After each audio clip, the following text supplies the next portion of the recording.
Welcome back, and many thanks for staying with the big story today. We are looking at the East African community and the integration therein coming in the face of the formation or the nominations, fronting of the nominations, the nominees rather, of the new members from Kenya to join the East African Legislative Assembly. Let's listen to excerpts from the speech by President Uhuru Kenyatta during his inauguration. To our union. Together, I believe we can deliver the peace and prosperity for which our citizens are crying out.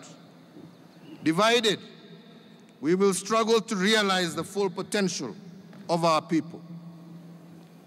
As a mark of our continued commitment to you, our brothers and sisters in the East African community, from today, you will be treated like Kenyans.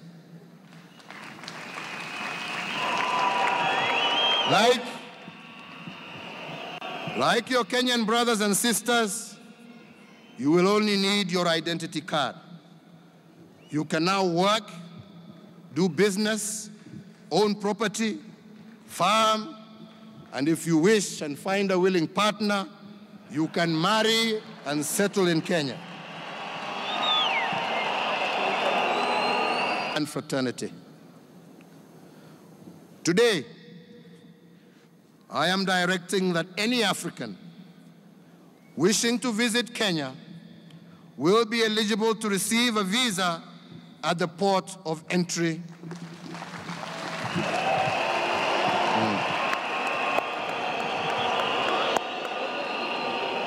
To underscore Kenya's commitment to Pan-Africanism, this shall not be done on the basis of reciprocity.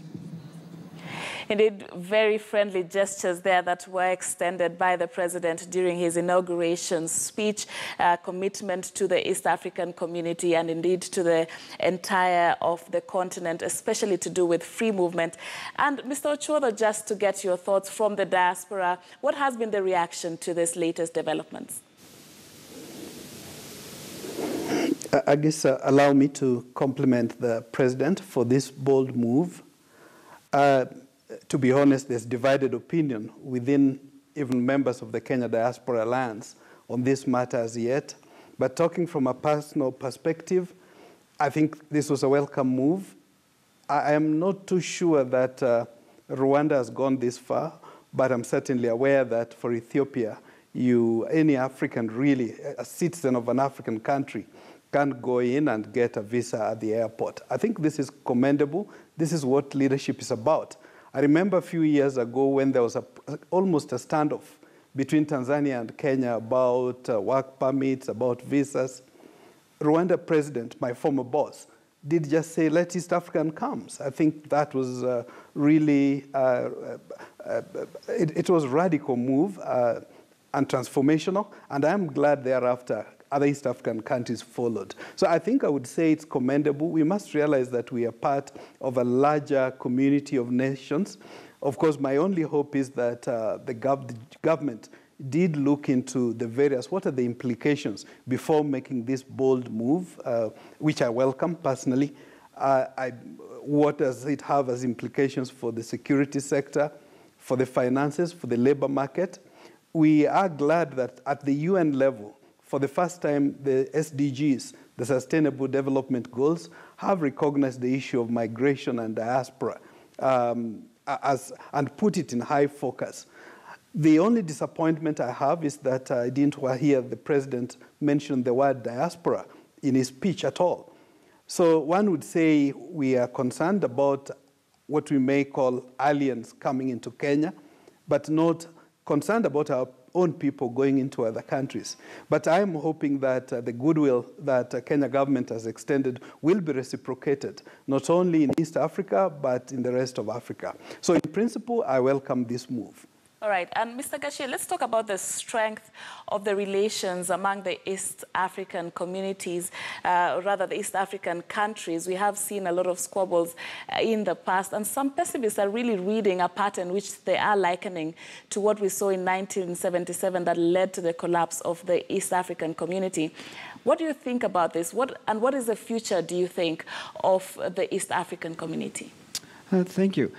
It's quite evident that we've gone a long way past the 1977 experiment and, of course, the debacle that followed then. And I think it's a realization that it's more of a global era, and that all countries in the region are better off when they cooperate. And it's what is happening worldwide. Now, I know a lot of people have been talking about certain bilateral hitches here and there, diplomatic or issues to do with trade, security, as Wanochuotho is talking about. But I think it's generally agreed and accepted that the East African community, neither or none of the countries in the region could be any better or any worse off than they are now. And the way forward is to integrate and indeed to try and get the best out of this situation.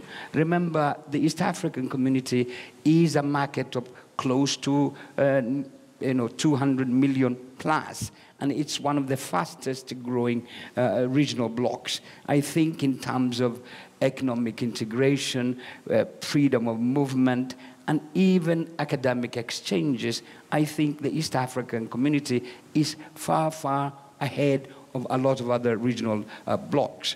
Would this little hitches between Kenya and Uganda, or Kenya and Tanzania for that matter, and indeed Kenya with Somalia or Kenya with South Sudan or Ethiopia, I doubt that at the moment the current leadership in the region are all agreed that we are better off in this boat together than pushing different agendas. Can Kenya perhaps engage Tanzania, Uganda, and even Ethiopia on a more proactive basis? That is an ongoing process. Now, I've had the issues of Migingo, I've had the issues of the cattle, and I've had the issues of, chicken and whatever it is. I think countries in the region have embarked and have put in place certain mechanisms to try and address those issues through bilateral and even multilateral issues. Now, I do not, for a moment, think that the relationship between the East African communities have been so injured at all. If anything, they are growing. It's a question of what we call slight hitches here and there. And I'm sure that the leadership, despite their own internal issues, do accept that the best way forward for Kenya, for the region, and then indeed the entire African region, is to have more collaboration, cooperation. All right. And Mr. Mathuki, how strong are the institutions within the East African community? Just talking even specifically about the EALA and its role in fostering integration and increased trade among these countries. How critical has it been, and can you say we are seeing an increased level of cooperation and integration and trade among these countries, especially talking about the roles of these various institutions? Thank you very much. I would say, and I've said, the second pillar of regional integration, which is the Common Market Protocol, provides for 4 key freedoms. And the first freedom is the free movement of people, free movement of services, free movement of capital, and of course the right of establishment. And now those things, because that's a framework provided by this third pillar, each partner state is supposed to legislate or put in place a legal framework that would allow now facilitation of the freedoms that we have spoken about. And of course, when the president again says this is important, so that now the National Assembly, in all the partner states, they need to put in place legislation to empower this. The parliament at the regional level, the East African Legislative Assembly, plays a key role in all this, in ensuring that, of course, it will pass laws that will facilitate success of regional integration. Things like non-tariff barriers, that is a movement of goods from one place to another. I remember almost like 5 years ago, it used to take almost like 2 weeks to move from Mombasa to Kampala. These days, you take about 3 days. And that is to say most of the barriers that have been in place have been removed through a legislation that was done by the East African Legislative Assembly. And secondly, also movement of people, because before, people are using passports. Now you can use your national ID to go from one partner state to another. And all these things are done by putting in place a legal framework by the East African Legislative Assembly. So indeed, it's a very important institution for success of the regional integration, and that must be supported. Political goodwill is very important, and that's why I must say and confess that it's very unfortunate that the Assembly has not been operational for the last 6 months because, of course, Kenya had not submitted the name, but it's good that they're in progress and I hope that they'll be able to do this in the next few days so that the community can function properly. All right. And Mr. Ochodho, we have seen that in his inauguration speech, the president really focused on regional integration and just speaking about free movement, even welcoming Africans to come to the country without needing to have visas. And some say this at the expense of talks of national cohesion. Would you say that this was a bit of misprioritization of issues? I guess just allow me, as we move out of regional integration, to say that currently much of what we are seeing in regional integration is at leadership level. It's the top level. I think we need to take regional integration to the grassroots. If you asked many ordinary Kenyans or many ordinary Rwandese how well they know about regional integration in the EAC, or even at the African Union level, or even the 2063 vision of African region, they don't know much. We need to take it down to the grassroots. It's in this regard that actually in 2 weeks' time, 13th to 15th December, Diaspora meeting in Nairobi, and we have what one may call alliance. We have, for example, the AU has got this body called ECOSOC, the AU ECOSOC, which represents private sector, civil society, academia at the AU summit level. The presiding officer of that will be one of the people talking at that event. We have, for example, also the executive secretary of the Inter-University Council of East Africa. So we have these various eminent Africanists, if I may call them, to discuss. One of them is the aspect of regional integration. But the concern is, how do we take the regional integration agenda from government to the counties and to the people mashinani? Then also in terms of what's happening to Migingo and in Tanzania, I think it would be unfair if the people of Migingo wouldn't forgive me if I didn't say I think the Kenya government needs to deal with that matter more decisively, but through diplomatic channels, by as good neighbors, not in a confrontational manner. But yes, there is a concern with Migingo. I would want to make a passionate appeal that of course, I may not put it as diplomatic as Ambassador Mina would, but I think Tanzania should not be an unwilling partner. You know, when the 4 presidents of Kenya, Uganda, Rwanda, and South Sudan came into the coalition of the willing, we enjoy making phone calls. If you call today from Nairobi to Kampala, to Juba, to Kigali, it's like you're making a local phone call. But why don't we get reciprocation in the case of Dar es Salaam? So my appeal to the government of Tanzania, let's move along together. But again, having said that, yes, the aspect of national cohesion is a major one. I think the focus that should be #1 priority for Jubilee government is the aspect of bringing the country together. We would be cheating ourselves if we thought that things are normal. Kenya is bleeding. The country is split right in the middle, those who support one coalition and the other, and it's deep. This is why I belong to part of a group, Tushauriane, which is multisectoral, working with the religious community, the private sector, civil society, academia, the unions. We are keen to see a national conversation take place There is a proposal to have a national dialogue convention driven by the religious leadership in February and a pre-conference meeting sometime in December. So I must say that the aspect of bringing the country should be together, should be priority number one of the Jubilee administration. Right. And Mr. Gashia, there has been a lot of regional administrative issues that have yet to be administrated. For example, the ownership of the Migingo Island, which actually the opposition is basing their secession calls. And how do you feel that this issue is not being handled with the importance and urgency that it deserves?